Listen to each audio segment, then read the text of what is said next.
I think it's about training smart instead of wasting your time training abs to lose stomach fat.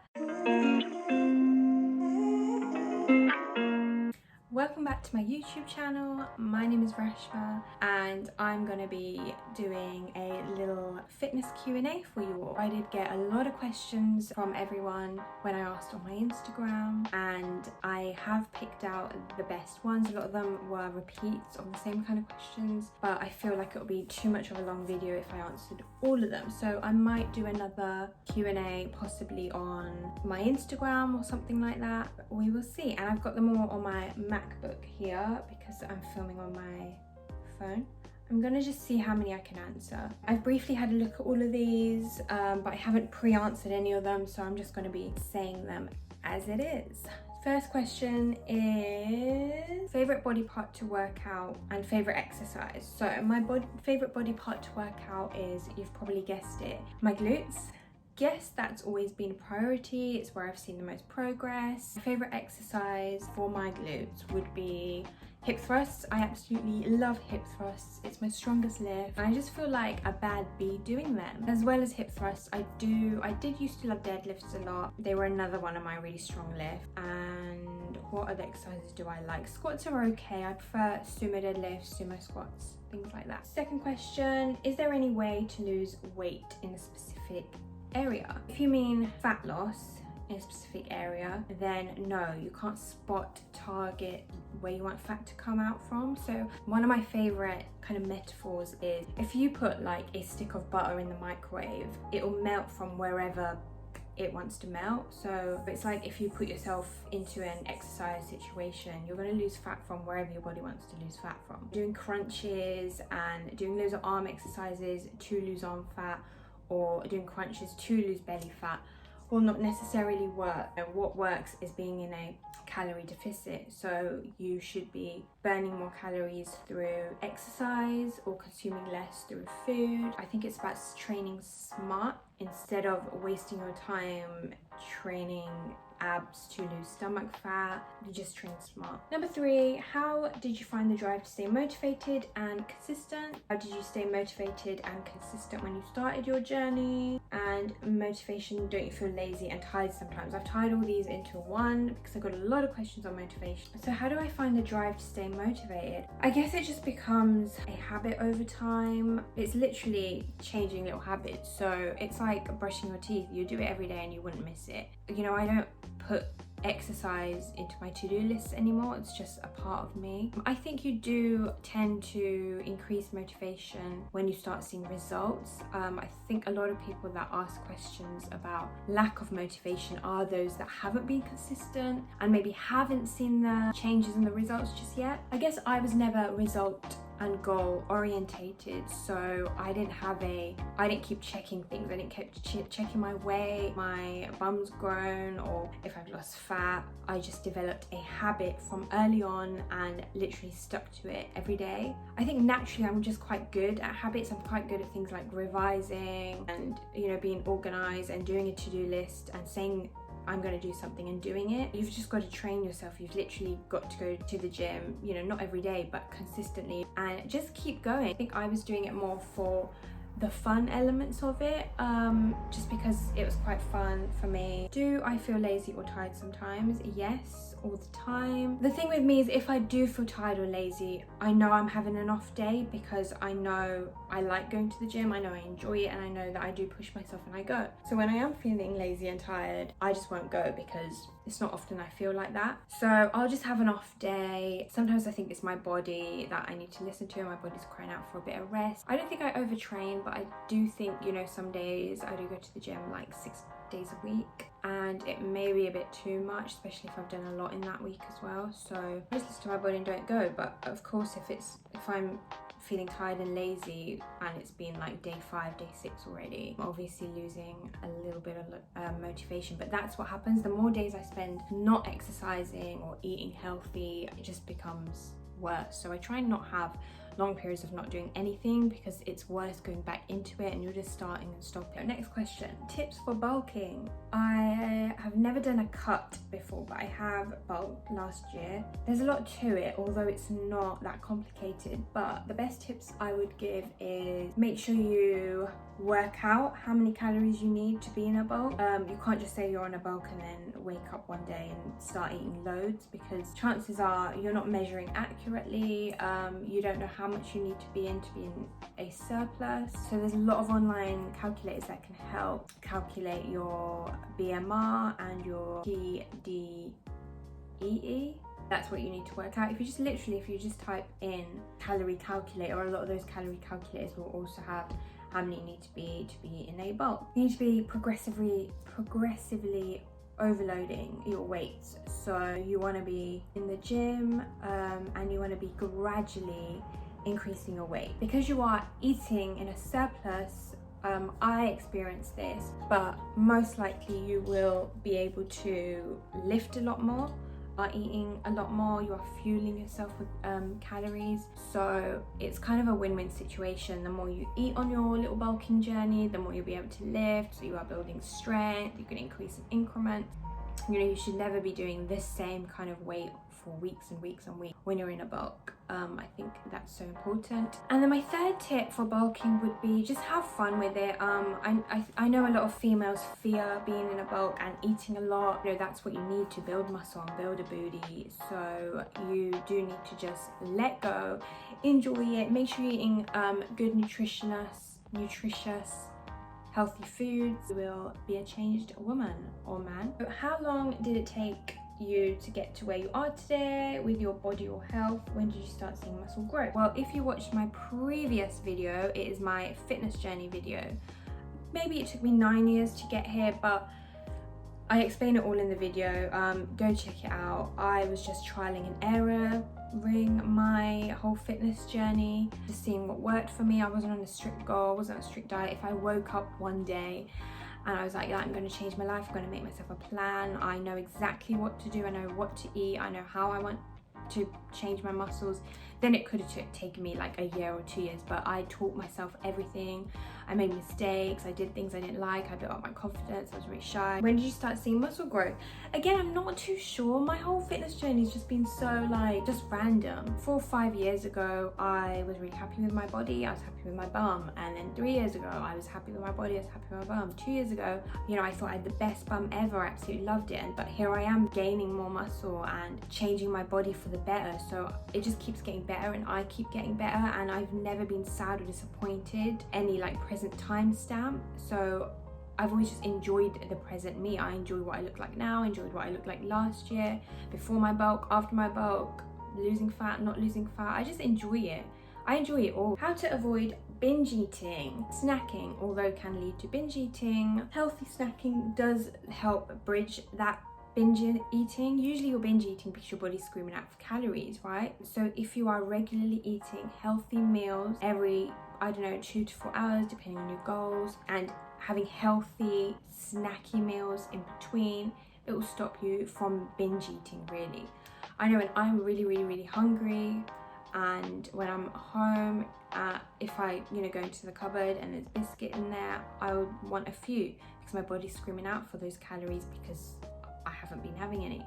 So try not to go long periods of hours without eating anything, or periods between like breakfast, lunch and dinner, no kind of healthy snacks in between. You can treat yourself now and then, but realistically, you know, if you are fueling yourself with good calories, you'll be treating yourself, you won't be binge eating. Can you grow a booty on a plant-based diet? Yes, you can. I was plant-based for about 3 months properly, and to be honest, 80% of my diet is and has been plant-based, especially in lockdown. I feel like even in lockdown, you know, my glutes have grown. It's all about planning your meals. So if you are vegan or vegetarian, what do you need to grow your muscles? You need to be in a surplus to grow your muscles. and to gain a big bum if that's your goal, and if you really want to gain proper mass on it, you do need to be eating in a surplus. In terms of plant-based meals, literally, you know, as long as you plan it and you've got enough protein sources. Vegan protein and veggie protein sources are a little bit different to meat because they do not contain your 9 essential amino acids, so you do need to be pairing them up and planning them a little bit more. For example, lentils with a bit of chickpeas and a bit of rice and a bit of salad, and all of that will probably contain 9 of your essential amino acids. Whereas if you eat like steak or chicken or something like that, they already contain the 9 essential amino acids. So you don't really need to plan as much into a meat diet. So yeah, you definitely can, as long as you are eating more and eating in a surplus, eating healthy, wholesome foods, good carbohydrates, healthy fats, and a good amount of protein. You can definitely grow a booty on a plant-based diet. This is a really good one. Do you ever accommodate for desi food in your diet? If so, how does that work? This is a really good question. I've actually been asked it a lot. I've been meaning to write an Instagram post on it. I do accommodate for desi or Indian food in my diet. I come from an Indian household, and I haven't lived at home properly in 6 years since I was 18, apart from this lockdown period. So I was at home for 5 months and I was working a lot, so my mum would cook a lot because she was at home, and most of what we eat is vegetarian, plant-based food, Indian food, so curries and things like that. Luckily, my family are very health conscious, and a lot of the curries that my mum makes do not have things like a lot of butter or cream or milk or oil or salt. Good herbs, spices, all of that, and a lot of it is things like chickpeas or green lentils, orange lentils, dal, kidney beans. Butternut squash curry is my favorite, and then I'll eat like 2 rodli, as us Gujaratis call it, and you know, like that's just like your carbs. Like I just see all my foods when I eat as, where's my protein, where's my carbs. Sorry, my hair's like, I'm really sweating and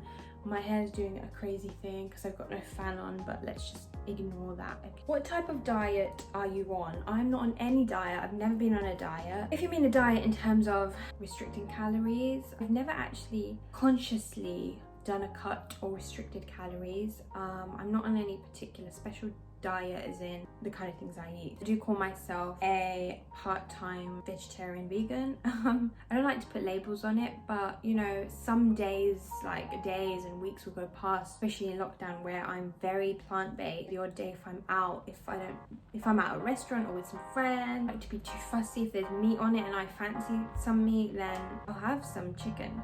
But I only eat chicken. I don't eat pork, I don't eat beef, I don't eat lamb, and I eat eggs and I eat fish. I do mainly eat fish, eggs and plants. Do you or did you go through heavy bulking or cutting phases, or do you eat more intuitively? I already mentioned this as well. So I did do a bulking phase last year. I didn't follow it through with a proper cut, I just maintained. So yeah, I did do a bulk last year. It was literally experimental. It was the first time that I tried to do a bulk. It's really stupid of me, but I didn't like properly, I don't remember me properly weighing myself before I started and waking up and thinking this is the day. I just don't remember. But I think I did put on about 6 or 7 kilograms in the space of, so I started last I did Veganuary last January as well. So I think I started just off the back of that, January, February. And then I stopped in like June, but it was fun. I gained a lot of size and it worked well. I was like, wow, I'm gonna do this again. How many times a week do you train and how long? So obviously it's all changed during lockdown, pre-COVID and post-COVID. During lockdown, I was training about 6 days a week, seriously. Because I was sat at my desk all day, half an hour to an hour sessions, but we'd spend ages like chatting and warming up and cooling down. But usually when I'm in the gym, I train about 5 to 6 days a week as well, and my sessions are anything from half an hour on my lunch breaks, or if I need to be somewhere, an hour and a half or 2 hours on the weekend if I'm just leisurely for fun doing a sesh. On average, it's probably about 45 minutes, I think, and I can get a sufficient workout in 45 minutes. How to get rid of stubborn stomach fat. So stubborn stomach fat is stubborn. It's not going to go overnight, and it's not going to go in a few days or weeks. I still have stubborn stomach fat. I think a lot of people think I don't. Everyone has, every female mainly has lower belly stomach. It's normal. It's our anatomy. We need it to reproduce, we need it to support our organs down there. So, you know, it's very normal, not a big deal. I think when you stop worrying about it and focus on your eating habits, your training habits, your consistency, building small little habits, going for it and not giving up, I think, you know, that's when you usually see things get better, and you see changes and you see results really. So what also will help to get rid of fat is being in a caloric deficit. You want to increase your calories out through things like cardio. If you don't like running and things like that, then that's completely fine. I don't either. You could do cardio hit circuits, which I learned to love during lockdown. Any other form of cardio, running, jogging, walking the dog, swimming, dancing, all of that would really help. Just increasing that level, and, you know, increasing how much you move in a day, and then, you know, slightly decreasing how much you're eating. So tracking, consciously eating. Again, use an online calculator to kind of see how much you need to be eating, and just slightly being in a deficit, because you do want to gradually kind of lose that fat rather than doing it very quickly.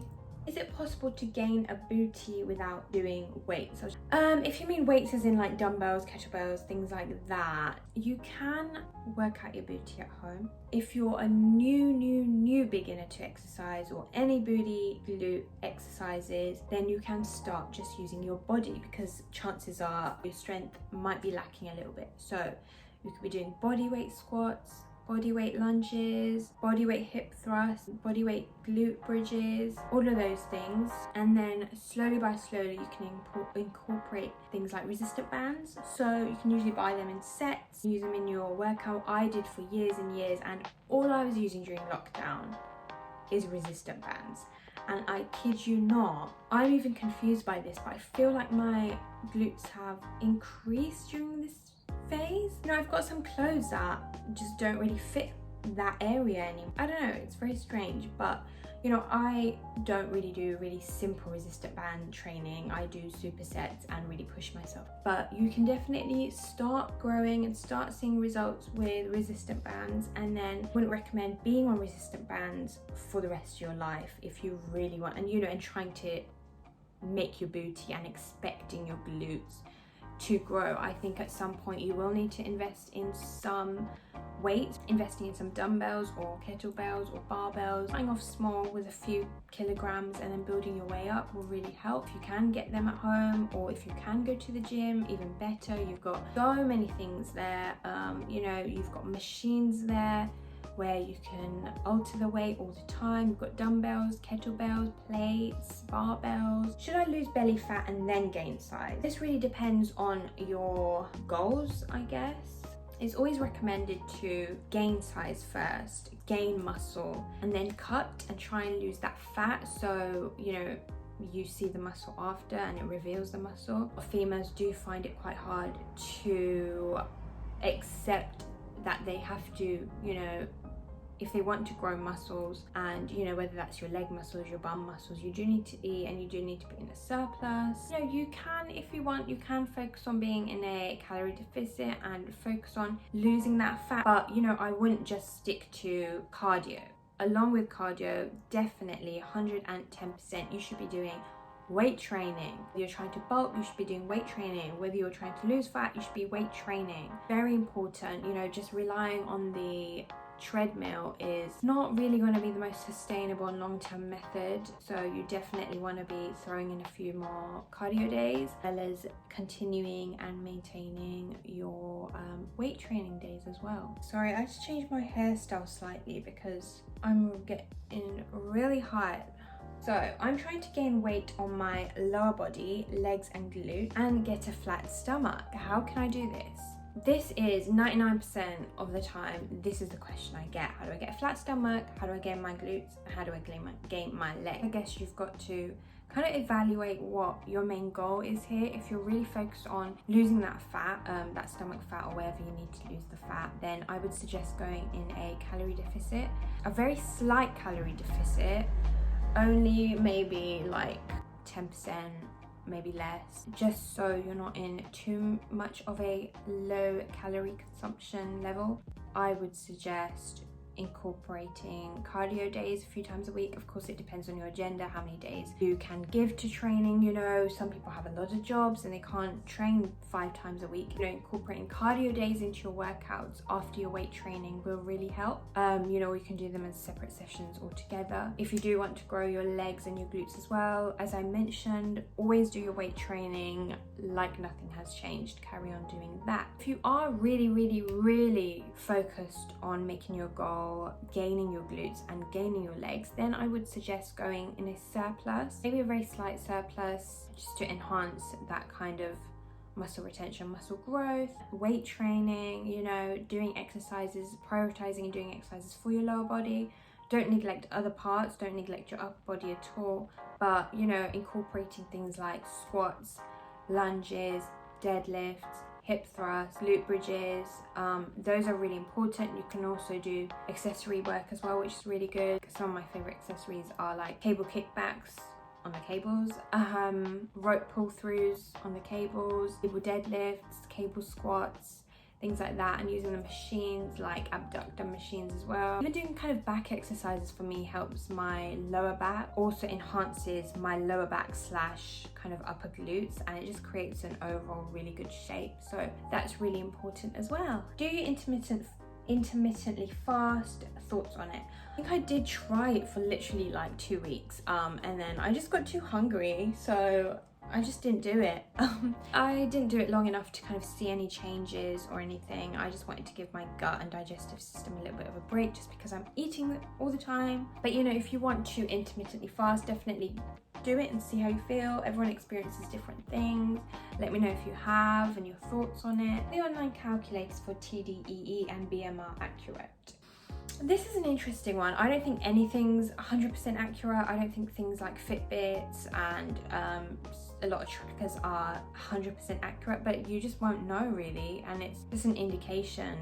It just helps you out a little. So, you know, I always think give or take. What I always do with my clients and for myself as well is I go and I use one of the equations from like my textbooks when I was studying to be a PT, and I use that, but also I go online and I check about 3-4 different online calorie calculators. There was a question in there on your activity levels, and I think that always skews things. Some online calculators go really into depth in that question. So some of them will be like, you know, what kind of job do you have? Do you do intense exercise? But some only have like 3 or 4 options, and sometimes you don't fit into any really. So I think you can always give or take. I would say kind of 3 or 4 online calculators if you want to work out what your maintenance calorie levels are, or your surplus or deficit calorie levels, and then, you know, go with a mid-average of the 3 or a middle ground. How would you encourage your parents to keep fit as they get older? This is a really nice question. I think maybe, you know, dragging your parents out to the gym if you can get a guest pass, is a really good idea, and it's quite nice. Or if you can work out at home. So me and my sister would work out at home a lot. We'd try and get my mum involved, or she would see us working out all the time and it would encourage her to work out, and she'll do her own things. So my mum loves using the Wii Fit. It's not as high intensity, it's lower intensity, but it gets her heart rate up and it gets her moving. That's really good. My dad prefers things like using the treadmill, just kind of a walk, you know, putting the incline up. Encouraging walks is really nice as well if you have dogs, or just getting out and moving. Doing things as family is quite nice, you know, if you can go on hikes or if you can go on adventurous holidays rather than lounging around all day, that might be a good idea too. Ensuring that they are eating. I find that my parents, like, I don't see them eat much, and I think they just feel like they only need a couple of meals a day, and that's fine. Need to make sure they're eating their correct meals, eating enough meals. How old were you when you started working out? I was, again, my fitness journey explains it all, but in 2011 I was, how old was I? 15 or 16, and I started working out from home. I first stepped foot in a gym when I was 19, and then I properly started focusing on diet and training, things like that, I think when I was about 20. And then finally, it's getting really hot, my hair's messing up, and I'm literally sweating without my fan on. So I'm gonna end it on a last question. Thoughts on being an Indian woman influencer in the fitness industry? This is quite an interesting question that caught my eye because it's just a little bit different. But thoughts? To be honest, it's really weird because I still don't see myself as an influencer. You know, literally, I had a fitness account and I never intended for it to grow. To be honest, my account, the current one, my Instagram account, is my personal account. I used to post things from uni, holidays. I started prioritizing health and fitness a lot more, so I wasn't going out as much. I wasn't going out and getting ready and going out to clubs or going out to restaurants as much, so I didn't have that much content to put on it. And I gained a few you know, like 7,000 followers just from my personal account. I was like, oh my god, you know, I've got 7,000 followers, I need to make sure I'm taking sassy pictures. But the reality is I didn't want to go out and buy clothes all the time, and I didn't want to go out to dinners just to take pictures all the time. It gets quite expensive as well, and also I wanted to just like train and eat healthy. That, like, I was obsessed with it. So I started incorporating more health and fitness stuff, and that was just easier to document because I was documenting my life. I wasn't trying to grow or anything. Then I don't know what happened. I think during lockdown it just blew up. I feel like people were just at home a lot. So yeah, it just really blew up a lot, and I guess it's really nice now. Like, I've realized I've got a voice, and there's not many Asian or Indian fitness women influencers in the industry or in, you know, the Instagram community. I think of any like really big proper Indian fitness influencers out there. Really, I can't name you one I've come across myself. I'm sure there are loads out there, but no one that I've really seen. And I follow a lot of health and fitness influencers on Instagram, but I've hardly seen any Indian women, you know, being sponsored by big brands like Gymshark and all of those brands. It's just like, one day I was like, wait a minute, there's a bit of a gap in the market. You know, it is nice to represent Indian women, and I think, you know, in our community and things like that, like, women in fitness isn't that big. Our mums and our aunties and stuff like that, like, likelihood is they don't gym, they're not really into gymming, they've never really had careers in it. So, you know, I think we are making moves, and this is a different movement. So thank you for watching my YouTube. It's been another really long video. Still getting used to this whole talking to the camera thing, so hopefully I will pick up a little bit more confidence as we go on.